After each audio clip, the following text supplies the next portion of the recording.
Alright guys, just got this wagon in, and I've been testing out a lot of these kinds of wagons lately, and I just like them all, really. This one is a little bit smaller than some of the massive ones, so if you're looking for one of these style wagons that isn't like massive and taking up a whole lot of space, then this is a probably good one for you to check out.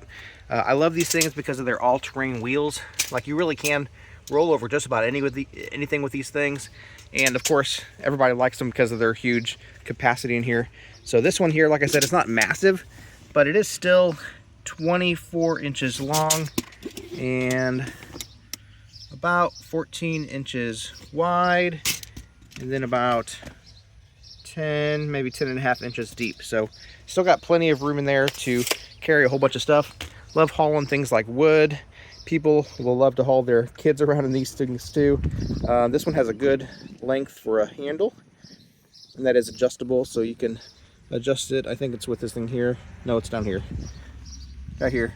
You'll push that thing in, and then you can adjust that handle up and down. But yeah, that'll pull up. And then, of course, these things are great for storing as well. You can just very easily fold them down compactly. So this one folds kind of vertically like that.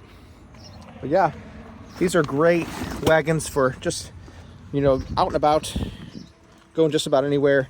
Like I said, they do go on just about any terrain. You can very easily roll over just about anything. Yeah, these are great wagons. So yeah, I recommend them. I've been using this kind of thing for a while myself. Pretty good.